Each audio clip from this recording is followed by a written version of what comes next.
Hey, it is Zenio Gamer, and we are here today to do a review of Barbara the Water Beast Rider.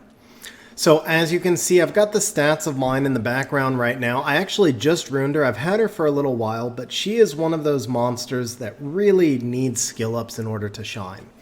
So I've been working on skilling her up. I just got her skill 3 maxed. The skill 2 still has a little ways to go. And as you can see, this is why she needs the skill ups. Anytime you've got a 2-turn cooldown in skill ups, it makes them a little bit more difficult to use without those skills. But since I'm getting close, I decided to go ahead and rune her, test her out a little bit, and then do a video review.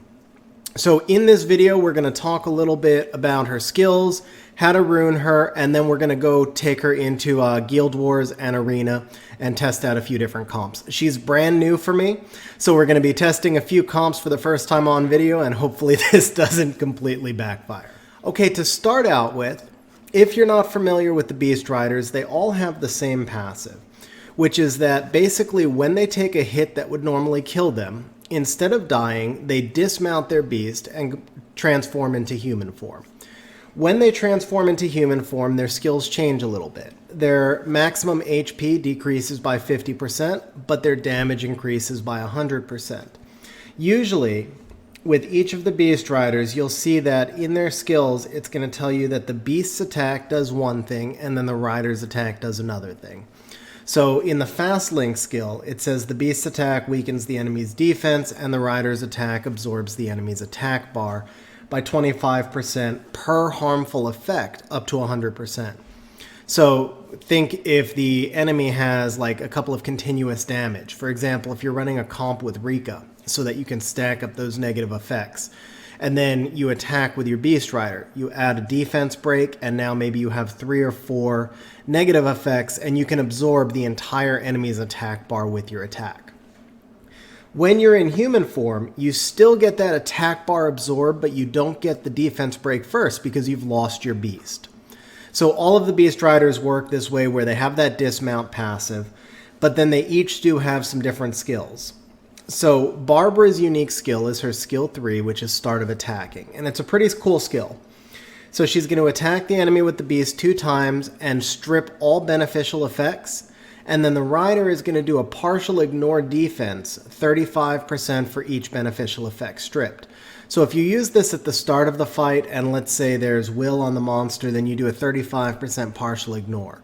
But if you save this until after maybe the enemy goes with some buffs and you're stripping 3 beneficial effects, then you would do a full ignore defense.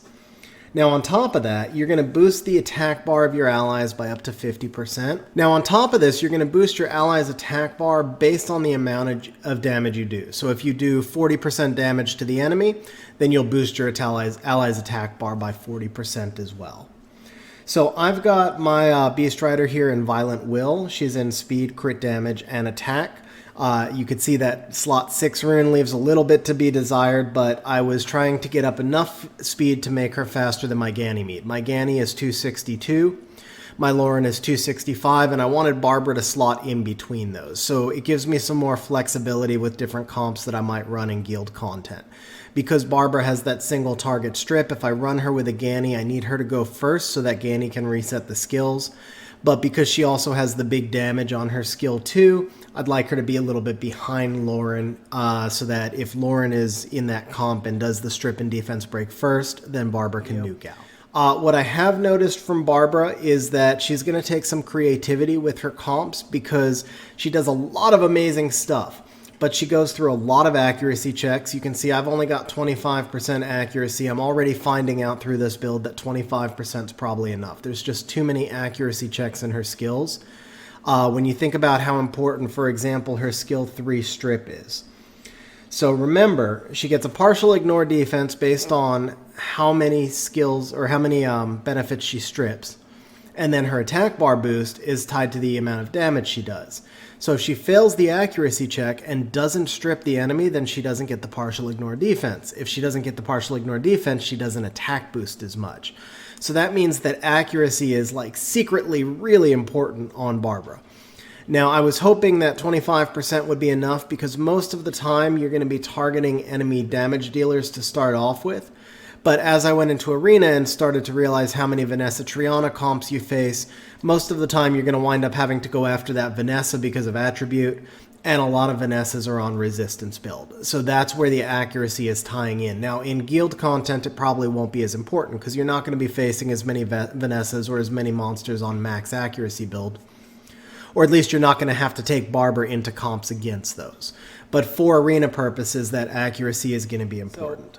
My take on Barbara so far, I said, I think she's going to need some creative comps because she really does need an attack buff. And the trick with her is she's an attack bar booster, so you normally want her to be fastest, but she does need an attack buff.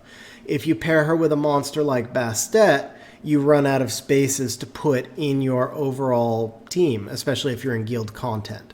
So I think she's probably going to pair really well with Fran, but that means you either need a crazy fast Fran on Vio or you need to be running a swift Fran. Okay, so for this first team that we're facing, we have got a Vanessa Triana comp with a lot of healing and a Molong. So this is probably not the greatest counter for this team, but I'm just, again, experimenting. So we're going to bring Bastet because we want to outspeed and we want to give our Barbara that attack boost. We're going to bring Odin, who's going to do the killing damage on the Triana and the Molong. And we're bringing Ganymede for the resets because of that Vanessa Triana and Harmonia all together. And also because my Barbara's not fully skilled, so I want that Ventilate on the Barbara for the added damage as well. So we did take first attack as expected.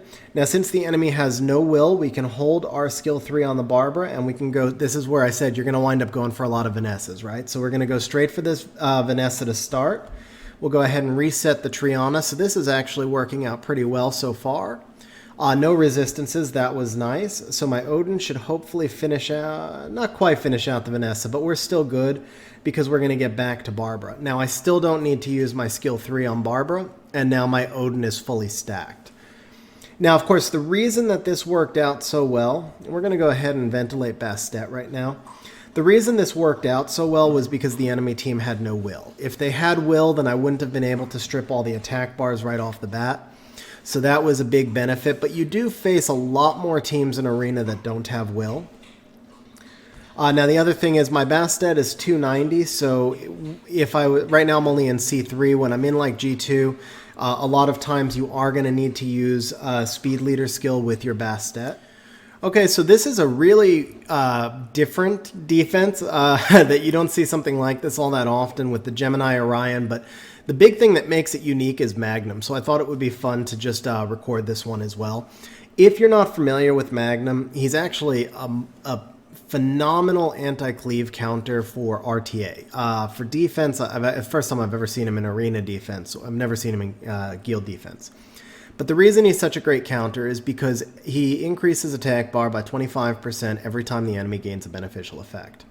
So think about that Bastet comp I just used. She puts 2 beneficial effects on every monster on the team. That would be 200% attack bar increase for Magnum, which means he's guaranteed to take a turn. Because he's light, unless you bring in a dark monster, he's going to be attacking any random monster on your team.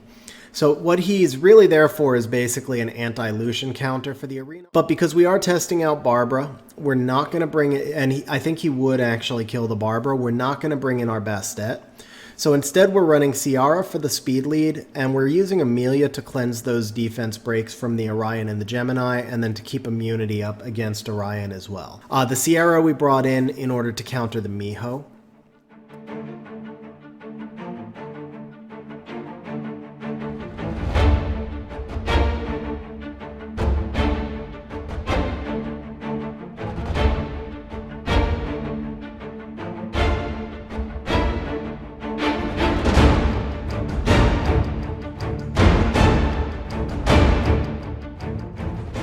Okay, so for this fight, we're going to be trying something a little bit different. We're going to be using double Beast Riders with our Bastet and our Siara. Now, because the other reason that we're trying this is because both Beast Riders have that dismount skill. So if I do get outsped and then they get killed, they'll dismount into human form and shed whatever stuns that Shayna has left as well.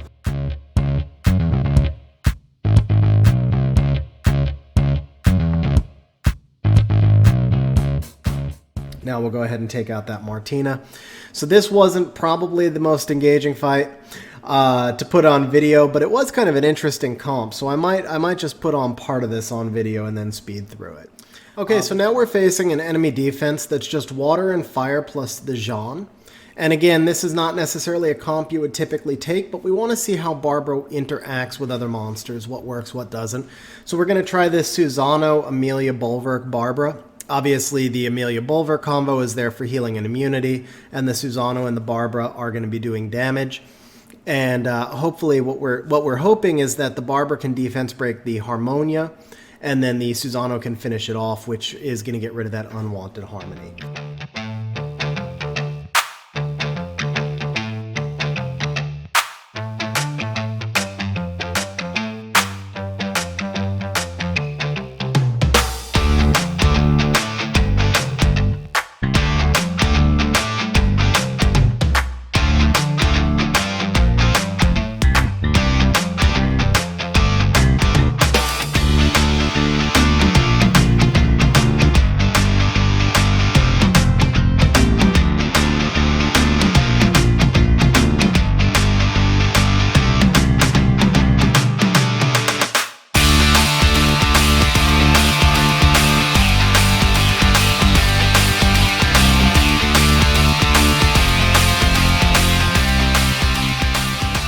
Just a quick note, in case you're wondering the quality of defenses that we're facing, you can see in the upper right-hand corner, I'm actually G2.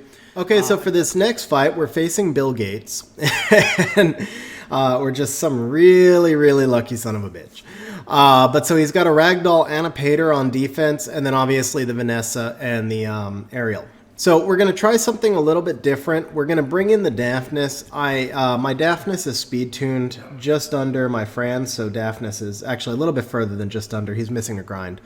Once his runes are grinded, he'll be a couple speed under. But so we're going to be using the Tessarian to neutralize, hopefully, the Vanessa or the Ragdoll passive, depending on where the damage goes in the first round. And we're going to use the Daphnis in order to nuke out the Pater. Now, I am expecting to take first turn here, but, oh, there you go. I didn't quite get it because of the Pater, and that could actually work in my favor. So we're going to go ahead and go straight at this Vanessa. We're going to try and strip the will and get that partial ignore defense. And then so we did strip the will. We got our attack boost, which is nice. So that is now going to allow us to use our... actually, we're not speed-tuned. The Tessarian was too slow. I needed the Tessarian to put Vanessa in Oblivion before I went with Daphnis. So now the only thing I could really do is put Glancing on Vanessa, because if I use the Daphnis AoE, I would be setting off that Ragdoll passive, which you could see how much it set off just even on a skill 1. So the Pater is obviously on Violent. Now we'll go ahead and try and Oblivion this Vanessa. Unfortunately, Ragdoll is going to get another turn, and he's going to lose his buff. No, he did not. Not yet, anyway. So we've already got the defense break. I think we'll save our skill 2, and we'll just hit the Vanessa. We'll go ahead and self-heal a little bit. And we did. Okay, we got it. So now we have a chance to get rid of our Ragdoll, which we did. So we're looking pretty good here. Now, one of the reasons behind this comp is obviously that strip and ignore defense on the skill 3 of Barbara, which is, I think we may as well just finish off the Vanessa here, because that Pater was going to be going ahead and giving buffs all around, so we could use the Barbara skill 3 consistently to strip and ignore defense. And so now, again, we have, I think our skill 3 is up. Oh, but we got provoked. So our skill 3 will be up next turn, which is still fine because it's a two-turn immunity remaining. And so we will go ahead. Don't ask me why I'm hitting Ariel with my Daphnis. So we'll go ahead and use our skill 3 on Pater now. We got the strip. You can see on the side my attack bar got boosted. We'll go for a defense break right here, which we got. And we're looking pretty good. So this is... This actually went pretty smoothly. I don't think this would have been a tough defense to kill either way. I would have normally just used my ignore defense cleave team on it, but it still went very smoothly. So far we haven't lost a fight with Barbara. I don't know that we faced any tough defenses with her either, but she's looking pretty good overall. So on to the next. Okay, so for this first fight, we're facing this Ophelia, Triana, and Theomars. And I chose not to bring in a speed lead. I thought about using Siara here to bomb out the Theo, but I actually want that Ophelia to go first because then I can use my Barbara skill 3 to strip, do the ignore defense, and get the attack bar boost on my team. The idea here is that, and if you remember, I mentioned right at the start of the video, I wanted Barbara to go just ahead of Ganny. So Ganny right here is at 262. Barbara is at 263. So if I had a speed lead, then Ganny might have outsped Barbara. So by not using the speed lead, I'm hoping that Ophelia is going to be fast enough to go first, but that I will cut in between the Ophelia and the Triana. I'll then use the Barbara to strip the provoke from Ophelia. I'll use the Ganny to reset Triana, and I'll use my... it's the second video in a row I forgot his name. My Theomars. For some reason I have trouble with the Ifrits. And then I'll use my Theomars to finish off the Ophelia, and then I've got a 3-on-2, and I should hope, unless their Theo goes proc crazy, I should be able to take it out. So unfortunately, I did not get what I was looking for. So we're going to go ahead and save our skill 3 strip. We'll just defense break this Theo. The proc there was not bad. And do we take the kill? But what this would do... Oh, it doesn't set off the Triana passive because... But the skill reset, how did he get Endure?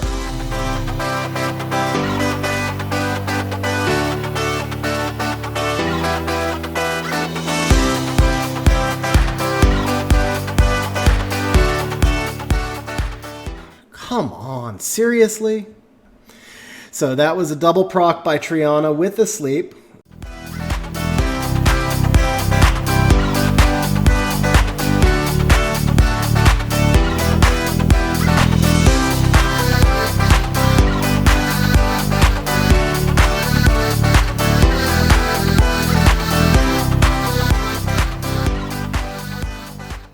Okay, so for this next fight, we've got this Commune Fermi on Ethna. So we're bringing in our Oki to reset the Ethna, and then we're bringing in our Fran to heal and cover any stuns if the Ethna happens to outspeed Oki, which it probably will with that Commune lead. And then we're using Barbara to take care of the Commune first, and then the Fermion.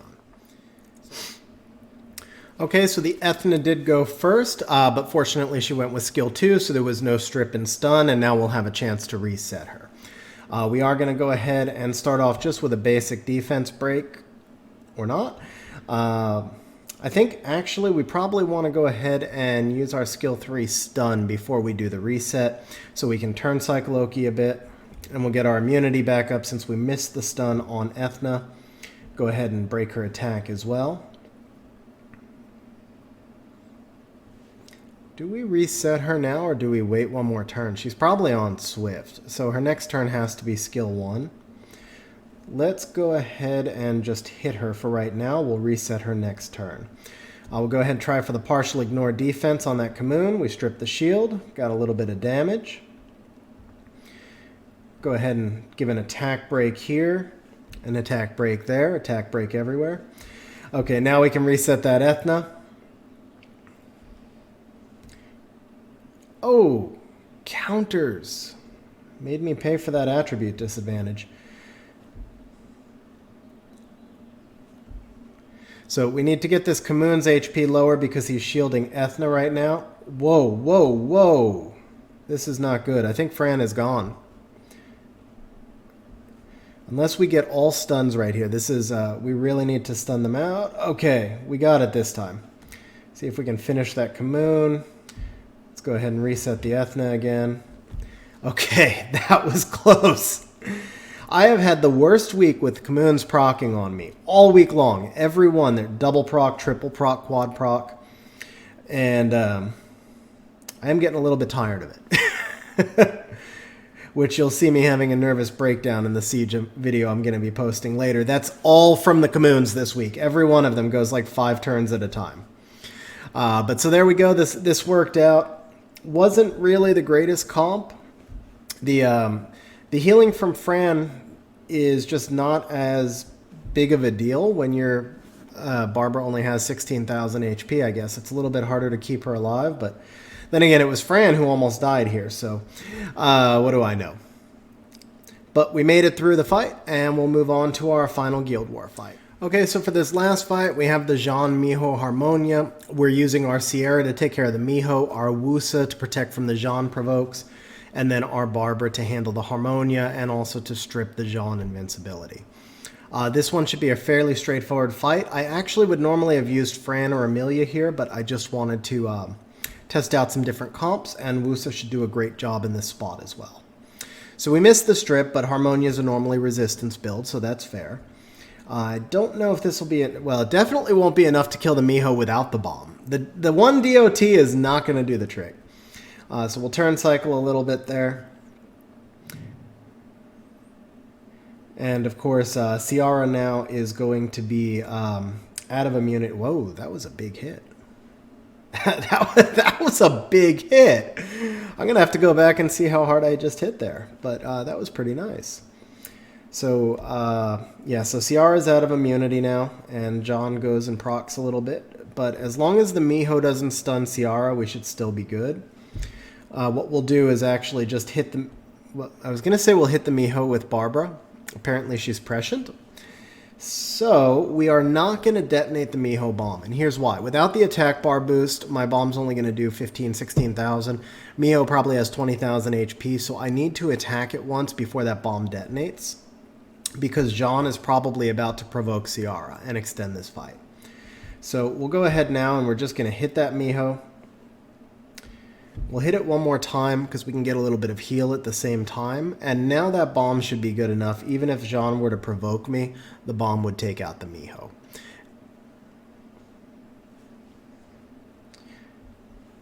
And in this case, we actually turn cycled ahead of the Jean. It must have been pretty slow.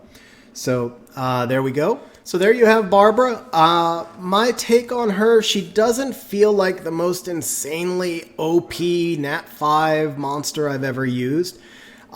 In almost every one of those comps I used, I could have used a lot of other monsters in her spot and they would have worked as well.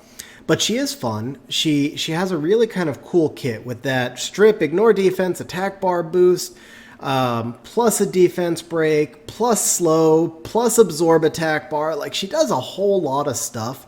And so she fits really well and complements a lot of other monsters. She is a little bit rune intensive. You can see the stats on the background. So she's about 100% efficiency set from me right now. A little bit more to grind and gem. And I'm probably going to shift the runes a little bit and add some accuracy. But what you can see is in that 100% set, she still doesn't really have quite enough. She needs a little bit more HP than she has. She needs a lot more accuracy than she has, and she probably needs a little bit more crit rate. So she is going to be a very rune-intensive monster unless you were to rune her slower. But with the attack bar boost, your two options are to either basically have her go first or last. So runing her slower is definitely an option.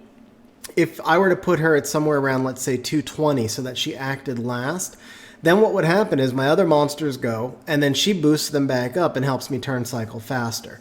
The catch is that I'm not going to benefit as much from her single target strip there. By having her go earlier in the fight, specifically I speed tuned her as I said with Ganny, I can have her strip and then have Ganny reset, and that's usually going to be a more effective combination than jumping back to, say, 60% attack bar but still needing the enemy team to turn cycle.